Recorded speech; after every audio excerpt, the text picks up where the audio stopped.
I'll bring all of this to our scripture, because how does this concern us as a people? The totality of my life's focus is about securing a future for the Nigerian child. My own is completely selfish. I don't know you, but I know the children that I have at home.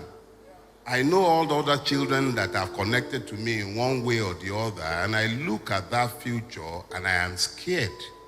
So I looked at the totality of our situation, and this scripture came to mind. It was the story of the lepers that came to mind, because I found it disturbingly analogous to the Nigerian situation, even though we sometimes do not seem to realize just how much our situation is analogous to that in that story.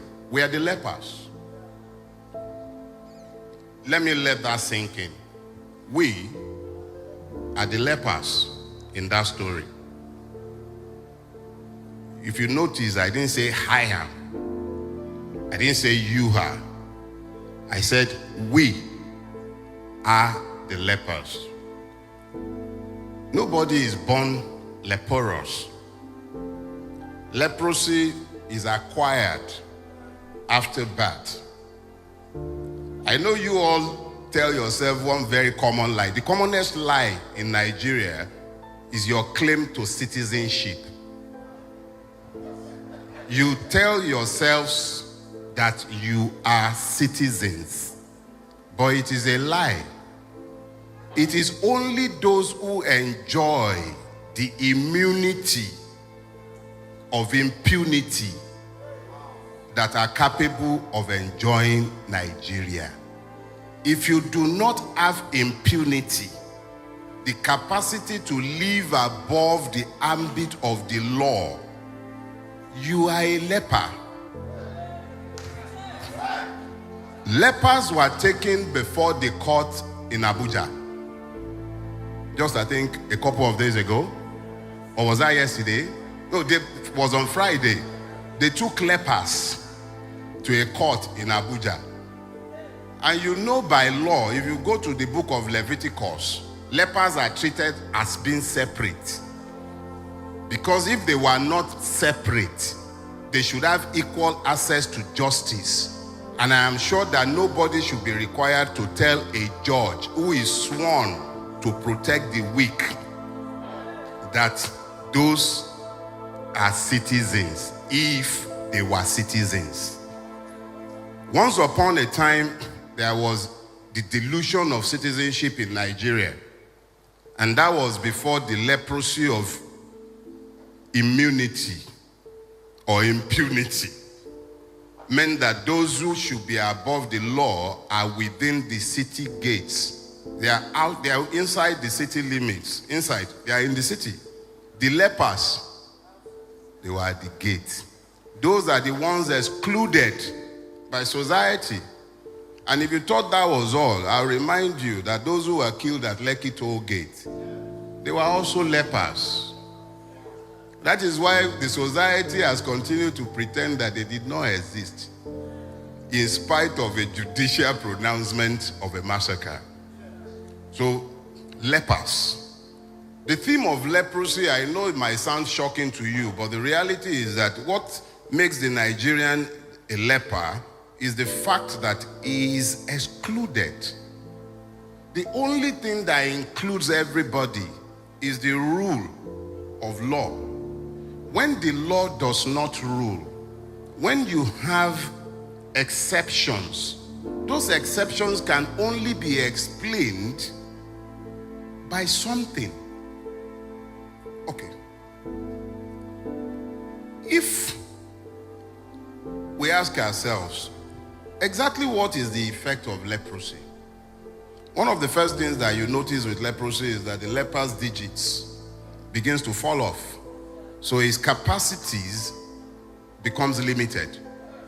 He can't even, Yorubas have a proverb, they say, abere bolo adete odete. It means that the needle fell off from the leprous finger, and now he has no way of picking it up. So it becomes a quandary. That is the situation with the Nigerian.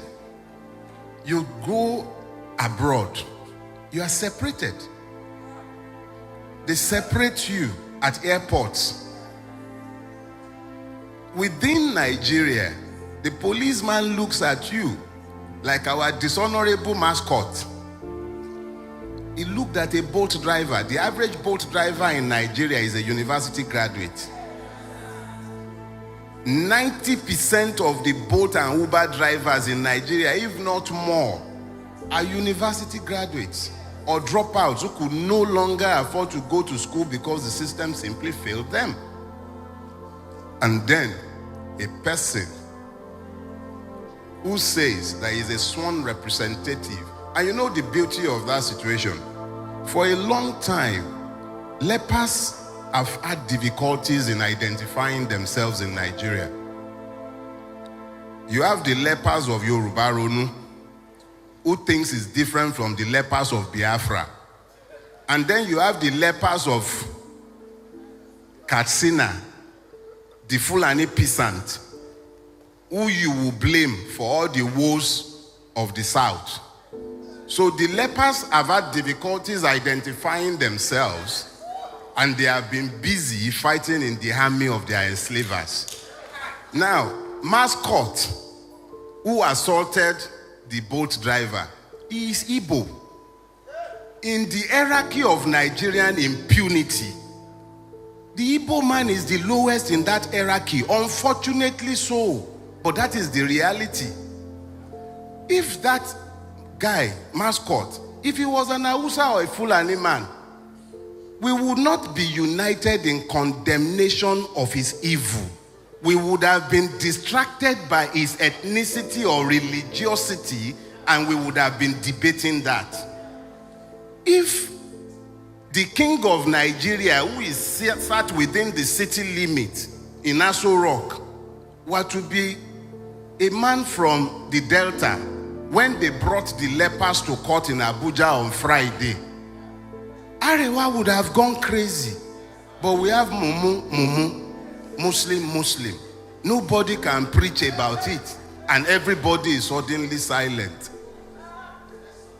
Let me say this. When we allow ourselves to ignore the fact that everything we hate, we also fear, then it becomes easy to recruit us into the armies of our oppressors to begin to fight on behalf of those who have enslaved all of us. I'll show you. A few months ago, a certain cross-dresser in this town was arrested for spraying money. There are numerous videos online where you find obas, politicians, governors, even presidents, ex-presidents spraying money. But of course, EFCC is not meant for the like of them. It is the lepers that the EFCC must find. And of course, who is more leprous than the one who does not look like you? So, we were all pressed into service in 18 Bobrisky to the point where we ignored that the law that was enforced against him is ignored in relation to others. Bobrisky, which is a paradox for Nigeria, the country we have all built, was now meant to go to jail. But of course, since the jail in Nigeria is meant for the poor and the weak, Bobrisky was able to assess the levels of injustice that is available to non-lepers. So he equalized with money. And then you begin this hypocritical belly aching that has run from the bowels of the disgraceful National Assembly, and they are having all kinds of circuses. And we are all entertained, and we ignore that if it was available to the person we don't like, in relation to which we are now bleating, it was available to the murderers who could afford it. It was available to the armed robbers who could afford it. It was available to the kidnapper who could afford it. It was available to each and every one of the persons who could either afford it or who are members of the non-leprous class, whom the class is punishing and are sent to Kirikiri or other correctional or in-correctional centers. The important thing that we all need to understand in this case is that there is a commonality to this affliction that we forget when we convince ourselves to embrace the hatred by which we have been divided. Who are the Syrians? At least, I think by around verse 5, they start telling us about how the Syrians' tents were there. So, who are the Syrians? The Syrians are your fears. The Syrians are the hatreds. All the things that you have used to divide yourselves, those are the Syrians. Everything that we desire as a collective, because I doubt that there is anything the Yoruba wants that the Igbo man does not want, or that the Ijaw man does not want, or that the Fulani man would dislike. We all want the same thing, but we are failing to see the commonalities. The Syrians represent our fears. Everything we desire is at the other side of our fears. Your fears also encapsulate your hatred. Like I said earlier on, it is impossible to love something and hate it. But you cannot ever fear anyone or thing without hating that thing. It is only God that you may fear. And I say this, myself and Daddy have had this discussion before. The proper word is not fear. You don't fear God. You reference him. Is referential awe. Respect, deep respect for his capacities, because it comes from you knowing him. You know what he can do. So you respect, venerate him. You don't fear God. It is reference, not in the fear of you are trembling. Even if you tremble before God, it's out of reference, not out of fear of injury. So let us be clear that everything that we seek is at the other side of our fears, of our hatred. If you look at 2 Timothy chapter 1 verse 7, to be specific, that's 2 Timothy chapter, it says, for God has not given us a spirit of fear, but of power and of love and of a sound mind. You know, it is impossible for you to have the soundness of your mind and embrace hatred. It is impossible. It is simply impossible. If you have retained the soundness of your mind, the only thing that might happen to you when you are confronted with a phenomenon is curiosity. You are curious. That's why you see Oyibo, when they run into something strange, they want to capture that thing, they want to study it. You know what we will do? If we are not casting and binding, we are finding the kumo with which we will kill that thing, because we are fearful. We have embraced the spirit of fear, and that spirit of fear also predisposes us to hatred. So anything that does not look like us, we are afraid of it. And we cover our fear with the veneer of hatred, because it's easier to confess hatred than to confess ignorance. The average person that you are hating on, whether it's the Yoruba Ponu faction of our country, whether it's the Arewa supremacist, whether it's the Biafran must go, whoever you are in Nigeria, our problems are the same. Exactly the same. It is in now recognizing that these problems are the same that we can now form alliances that leads us out of where we are. If you've ever seen ants, thank you. When you see ants in floods, when there are floods, you'll find that ants build bridges. They knot themselves together, they join together to build bridges, and then others will climb on top of them and they all cross. And I did a social experiment in my house. I asked my wife to witness it one day. You know, when you see column of ants, and I can be a very curious person in spite of my age, I'm still a child. So I picked up a lighter one day and I burnt them. I'm sorry to confess, may God forgive me.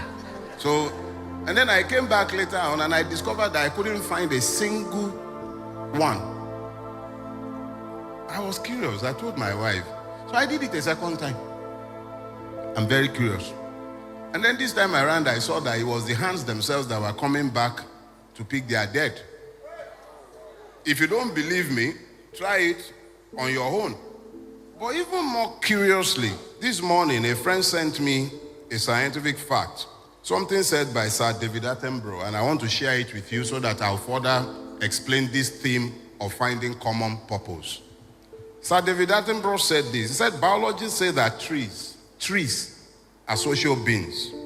They can count, learn, and remember. They nurse sick members, warn each other of danger by sending electrical signals across a fungal network. And for reasons unknown, keep the ancient stumps of long-felt companions alive for centuries by feeding them a sugar solution through their roots. I'll share this with Daddy. That's Sir David Attenborough, one of the foremost nature scientists in the world. Now, this is what when I read that piece, what scared me is the fact that trees that we would refer to as inanimate objects, they understand the need to synergize. They do not think or believe that they are alone.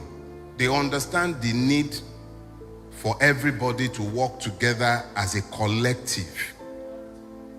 I look at us, especially we Nigerians, and even more particularly our siblings, brothers and sisters, mothers and fathers who live in the diaspora.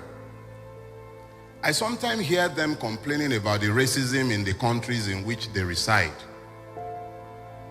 And I am amazed that they could simply not recognize that the racist is merely the superior cousin of the tribalist. If you cannot accommodate the Igbo in your space, or you could not accommodate the Yoruba in your space, or you think the Fulani man is your problem, how do you say anything about the racist? The racist at least has the excuse of skin pigmentation. Who's your own? So, the